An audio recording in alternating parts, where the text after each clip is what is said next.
Mabuhay ang imperyo ng Lupusog. Mabuhay ang divine government. Mabuhay ang ating mahal na Ama Ali. Mega love shoutout mga kaibigan. Ako po si Tech Shider. Welcome po sa aking YouTube channel.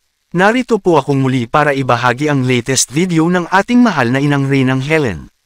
Kinapanayam ng ating mahal na ina, ang ilan sa mga bumubuo ng imperyo ng Lupusog. At sa wakas, muli po ninyong maririnig ang boses ng ating mahal na apo lakay, si President Ferdinand Edwin Marcos Sr., sa tulong po ni Ma'am Siti Halima, na siyang nakipag-usap through live broadcast ng ating mahal na inang Reynang Helen. Inihayag ng ating mahal na ina, na iisa lang ang binigyan ni Apo Lakay, ng tagapagmana ng Holy Asset. Wala nang iba kundi ang ating mahal na inang Reynang Helen Abdurrajak. Para sa nagbabagang detalye, atin pong panoorin ang video. Ang video po, ay pagmamay-ari ng ating mahal na inang Reynang Helen. All credit po sa ating Her Royal Majesty Queen.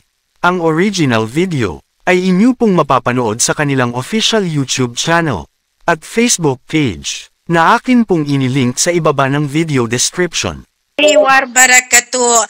Live po tayo sa ngayon.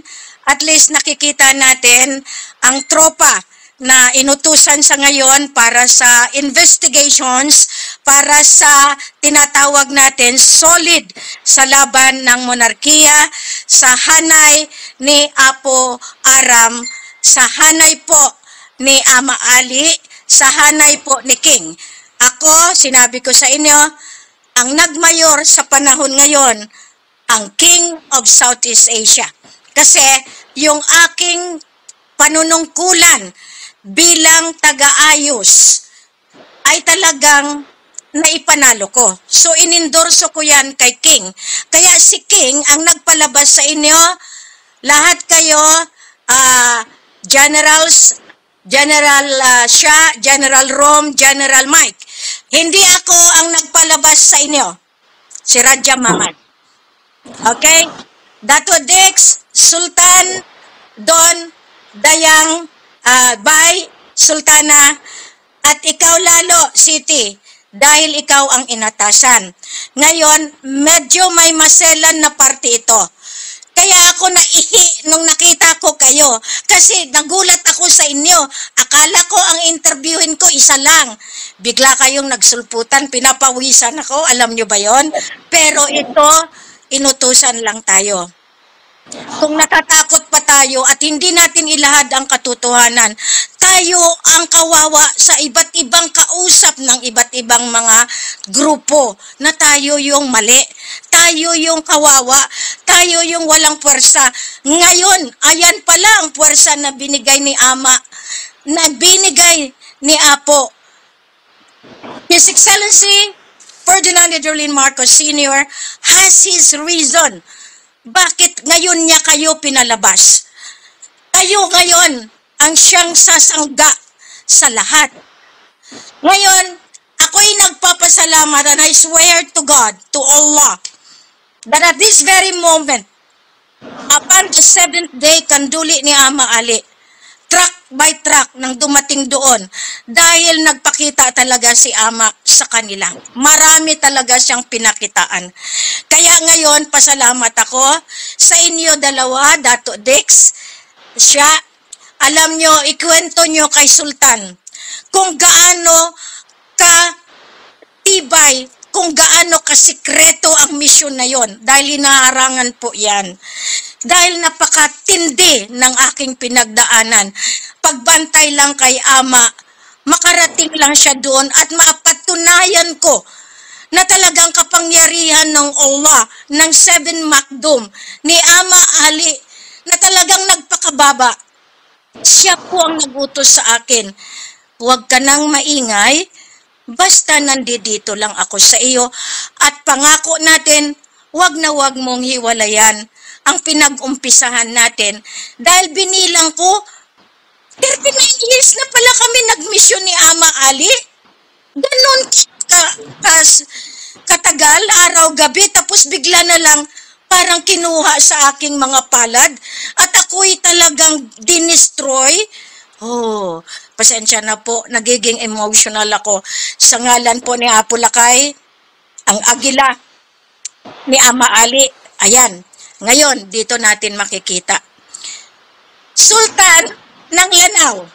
Alam mo, talagang ito na. Marami tayo. Ang sinabi ko sa iyo, matindi yung aking pamilya doon sa Lanao. Pinahanap ko yan. Hindi nila alam. Kayo ni Sultana, Dato Dex, alam mo rin yan. Yung dinala natin yung mga kailangan ng mga Kris. Pero ako, salamat. Dahil lahat ito may paraan. Mike, di ko akalain. Ako sa sukdulan ng aking talagang trials. You stand by me.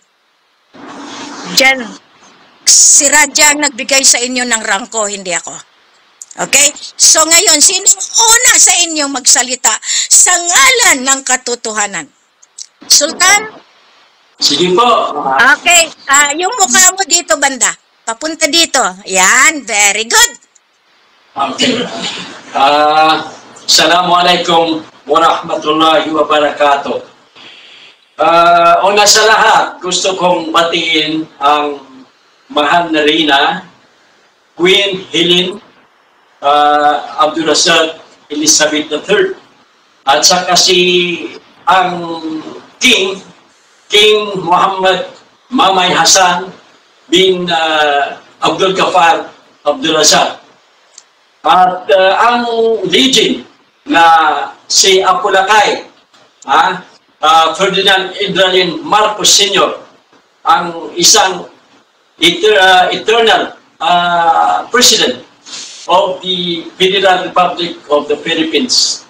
Assalamualaikum warahmatullahi wabarakatuh. At gusto ko na rin batiin ang lahat na nakikinig sa akin ngayon, mahal na Reyna. At yung gustong makinig sa akin sa Lanao, people of Lanao, Christian man o Muslim, magandang hapon sa inyong lahat. Maayong buntag kaninyong lahat. Maayong buntag. Assalamualaikum warahmatullahi wabarakatuh sa mga brothers Muslims. Alaikum assalam. Okay. Mayroon lang po akong message na dalawa para sa people of Lanao at nasa lahat na gustong nakikinig sa akin ngayon.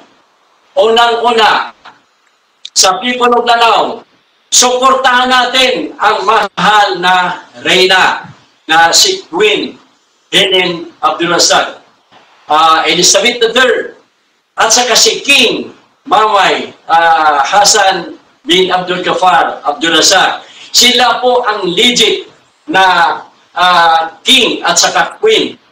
Wala na tayong hahanapin pa. Kaya ano po kayo sa amin, suportahan niyo sila, suportahan niyo kami sa divine government, divine monarchy.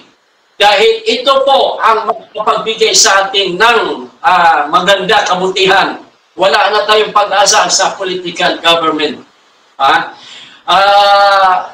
Second message ko tungkol sa mga United Nations ID. Gusto kong sabihin sa inyo lahat na mga taga-Lanao or maski saan sa sulok ng Pilipinas, na kumuha na kayo ng United Nations ID. Because ang United Nations ID ay napaka-importante sa atin yan. That will be a replacement of the yung tinatawag natin na national ID.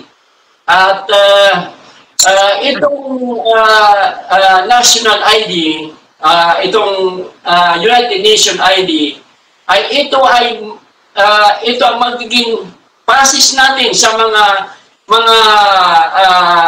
checkpoints na makikita natin, matatagpuan natin sa bawat boundaries ng Luzon, Visayas, Mindanao, and Palawan. So kung wala tayong United Nations ID, hindi tayo makakadaan. So, yan po ang importansya ng United Nations ID. At it will serve as a ATM card. Take note, ATM card.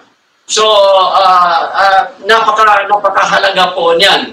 At possibly, that will serve also as our passport when we are going to other countries.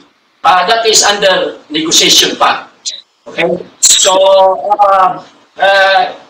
sinasabi ko sa inyo na ngayon na kumilos na kayo, kumuha na kayo ng ID. At itong ID na to, mura na po ito.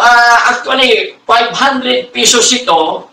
Pero sinisolder po ng royal couple, si Queen at si King, ang 300. So, ang dapat lang natin bayaran ay 200. Pagkakataon na po ito.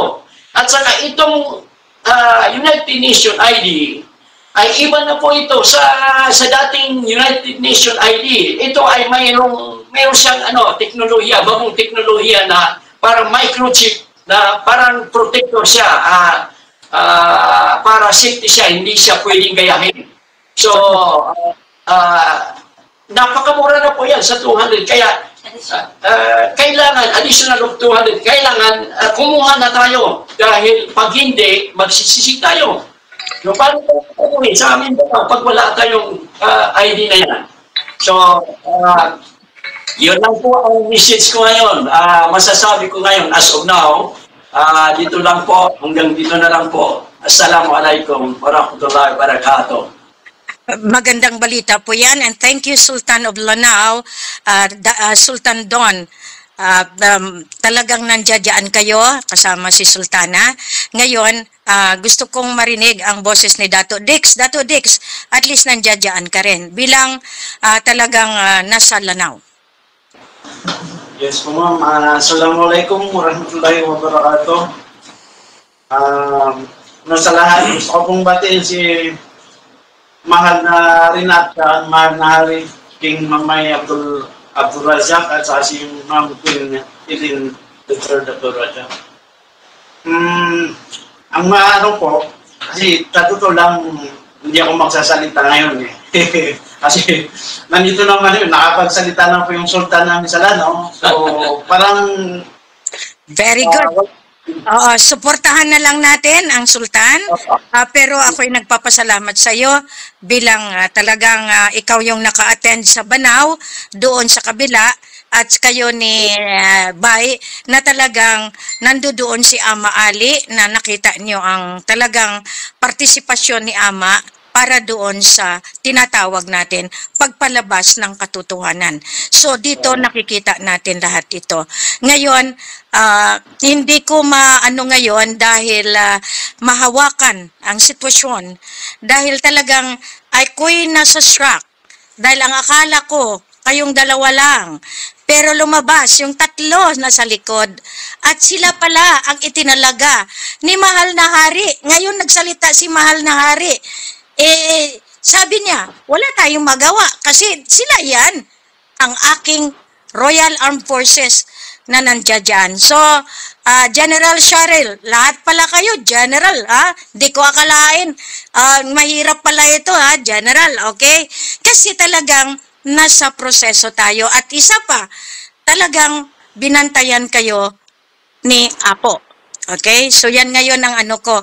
Kasi hindi man basta-basta ito. Alam kong hindi kayo basta-basta lalabas kung hindi dahil kay Apo. Tama? Tama po. Tama po. Mayroon bang gusto magsalita sa inyong tatlo? Okay. Magandang hapon po sa lahat. Magandang po sa ating mahal na Rayna at sa mahal na Hari. Sa kay pinakamamahal natin na presidente nga nag-sacrifice po at nagpakumbaba sa mahabang panahon. At sa ngayon po, nandito siya para ayusin muli. Para ayusin muli at itayo para ibalik yung tunay na pamumuno sa pamamagitan ng ating mahal na Rayna at saka mahal na Hari. Kaya lahat po, ang hinihingi ko lang sa Christian at saka Muslim tayo po ay magkaisa. Panahon na po natin. Panahon na natin na ilaban. Ilaban ang katotohanan para po sa ating lahat. Lalo na po sa mga susunod pa na henerasyon. Kaya dapat po tayo lahat manindigan para sa lahat. Para maayos na po at para matapos na po ito. Para matapos na po itong matagal nang sinakripisyo ng ating mahal na Reyna at mahal na hari. 39 years, hindi kayo maawa sa akin na ngayon ko lang nabilang 7,500 plus na araw? Go ahead. Kaya po kayo nagpapasalamat po sa lahat ng mga supporters ni Queen at saka ni King. Ngayon po, sinasaluduhan ko na po kayo lahat sa mga supporter na nagsakripisyo sa Divine Monarchy sa pamamagitan ni Ama Ali, ni Apo Lakay, Mahal na Reyna, at saka Mahal na Hari. Lahat ng mga lolo. Amen. Sa lahat ng mga lolo, salot po, lahat. Ayo. Okay. Ngayon, meron dyan magsalita pa sa inyo? Okay. Sa ngayon, alam ko na merong mga dapat tayong isaalang-alang. Pero, para maintindihan na ng lahat, Siti Halima, maraming nagsasabi hindi ka totoo. Ngayon, ilabas mo, sino nga ba si Apo Lakay? Sino nga ba si Ferdinand Edralin Marcos Sr.? Pwede mo na bang sabihin kung anong sinabi ng matanda? Assalamualaikum warahmatullahi wabarakatuh. Good morning, magandang umaga, mayong buntag, mayong aga sa ating mga kapatid, kauturan, Luzon, Visayas, Mindanao. So, ako po si Siti Halima at nagpapasalamat po sa ating mahal na Reyna at mahal na Hari sa pagkakataon na makasama ang ating mga kapatid, Islam at Christian para sa pagkanduli po o paggunita kay Ama Ali. So, ang aking taos-pusong pagpupugay sa ating mahal na Sultan, Ama Ali po. Amen. So, sa lahat po na ating mga kapatid, nakikuisa po ako na magkaisa po tayo. Yan po ang bili ni Apo Lakay. Kung bakit po tayo naririto sa mission na ito ay ito na po ang pagsasakatuparan ng programa ng Diyos Allah sa sanlibutan. So, andito na po ang programa, ang Triple P na sinasabi, the program, the project, the people. Nandito na yung programa ng Diyos Allah. Ito na po ang Divino Gobyerno. Ang project, nakalaan na po, marami na po. Pero, ang mga tao, dapat, Kristiyano at Muslim ay magkaisa. Walang inggitan, walang sakitan, walang away, kundi yung pagmamahal, tiwala at respeto. Walang no greedy, no jealousy, no envy. Kaya nga, lahat po, Christian o Islam, mabata man o matanda, hindi natin kumbaga nga, walang pinipili. Dahil ang Diyos Allah ay pinagkakaisa po tayong lahat. So, para po sa kaalaman ng ating mga kababayan at kasama sa mission na to, si Apo Lakay ay pinapaabot niya po ang kanyang mensahe na magkaisa at laging handa dahil nasa huling panahon na po tayo. Kung ano man po ang mission ni Queen, na ang maraming claimants na sila yung nagpapanggap na Reyna o sila yung magpapalabas ng divine wealth or holy asset. Ito lang po ang sinabi ni Apo Lakay nung nasa Baguio po tayo, Queen. Ako'y humihingi ng tawad na sana'y maintindihan ako ng aking mga anak dahil iisa lang ang aking bibigyan ng dokumento. Yan ang sinabi niya. At kayong dalawa lang naman ang batang itinago. Pasensya na po.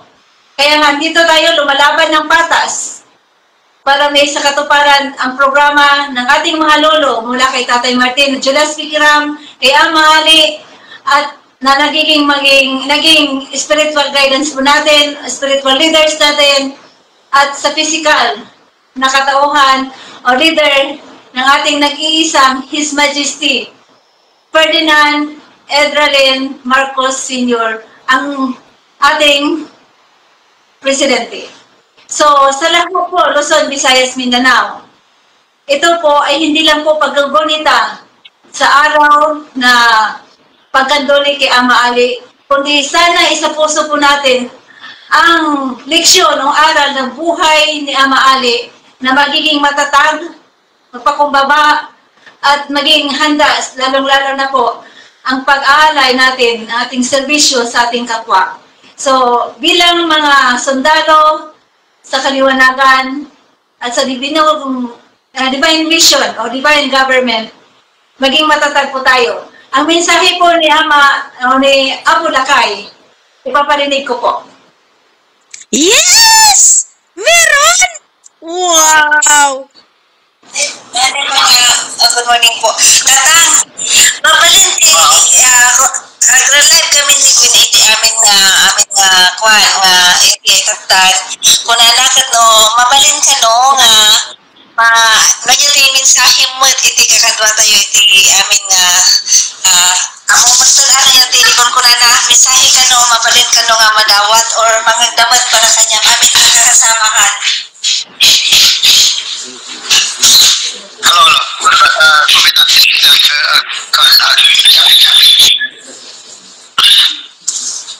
Tata?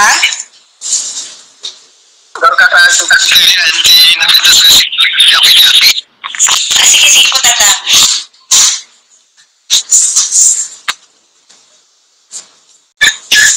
Hello, okay?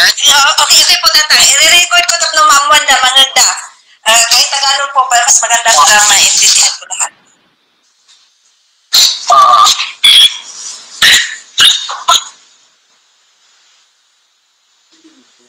Wala ibang gagawin, mga ibang konyan. Katropa, karamihan, kagrupo. Kasi, kapalik tayo lang sa Boy Scout. Ang Boy Scout, laging handa. Opo, Tata. Pasulog-sulog, pasulog sa kagungan.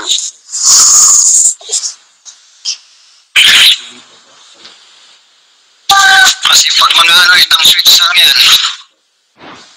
Kaya,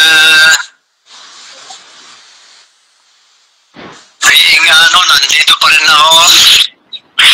Gising, love and care of the one, pero it is for the common masses. Kaya, excuse lang. Sige po, Tata. So, sa lahat po, yung sabi niyo na, kumbaga, yung, ito kasi, i-broadcast ko ngayon ni Queen yung message niyo. So, sa lahat po ng mga kapatid kasi, nag-aantay talaga, nag-aabang sila Tatang. So, yun lang po, lahat ng mensahe niyo na po, Tatang, sa kabuuan. Basta dito, kung no replacement, no surrender, I have to return back my all 24. This is R5. We have to do it again, my all move.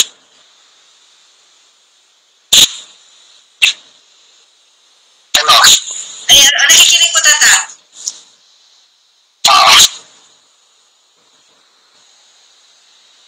The continuity and reform by all means.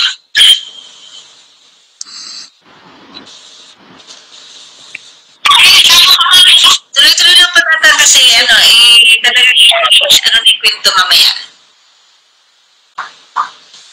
Basta yan ang mga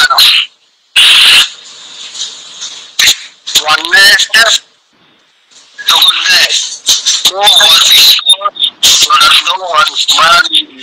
Let us go together, let us help one another. Pero po, Tata. Talagang ni Actually, ang napuputol po ang signal ni Apo Lakay o ni Tatang. Kasi kumbaga nga, nag-iikot na po siya. Hindi lang po, kumbaga nga, Luzon, Visayas, Mindanao, ang pinapag-uusap niya, magkaisa po tayo. naimpisahan natin ng mabuti, tapusin natin ng mabuti. Ang laban na ito ay para sa sanlibutan, para sa santauhan. Kaya nga, kahit hating gabi, kung minsan nag-uusap kami, ginagawa niya yan, nag-overtime siya para sa kapakanan nating lahat. At nawa po, magkaisa at naisa puso po natin ang lahat ng pangaral dahil ang lahat ng sakripisyo ng ating pinakamamahal na Ferdinand Edralin Marcos, ang ating Pangulo, ay makamtan natin. Dahil sabi nga niya, isang iglap na lang, isang click lang po.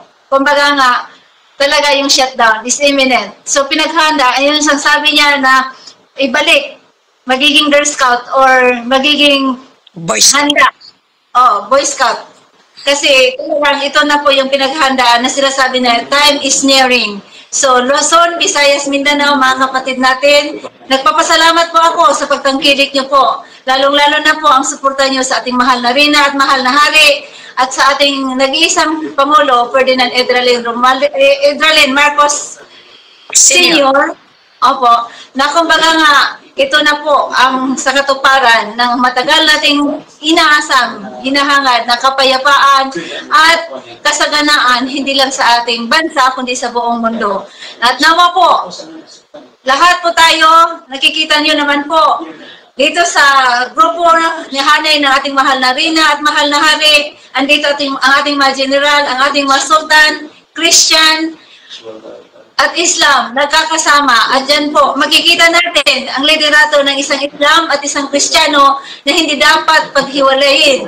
Bagkos magkaisa at magtulungan para may sakatuparan ang lahat na ito. So, mabuhay po kayo, mahal na Rina at mahal na Hari, at sa lahat po, ang aming pagpupugay sa lahat po na tumulong sa misyon nito. Maraming salamat po sa inyo, Sultan.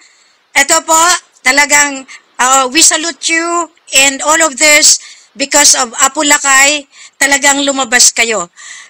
Talagang napapaiyak ako dahil nag-umpisa na siya magbigay ng pahayag. Maraming salamat. At least ngayon, alam natin na talagang solido ang ating laban dahil kay Ama Ali.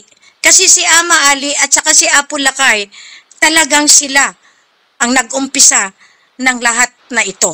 Kaya alam ko na medyo mahirap sa iba intindihin dahil naunahan tayo ng hindi magandang pananalita. Pero sa 39 years na trabaho namin ni Ama Ali, hanggang sa huli, ang sinabi lang ni Ama sa akin, "Bay, tulungan natin ang mga pagari natin dahil kami ang inapi, tayo ang inapi, lahat napunta sa Kristiyano.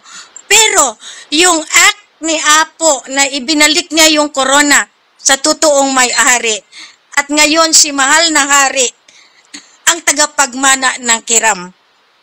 Kaya sabi ko nga, the world beneficiary of the Kiram's asset of the Islamic is Raja Mamay.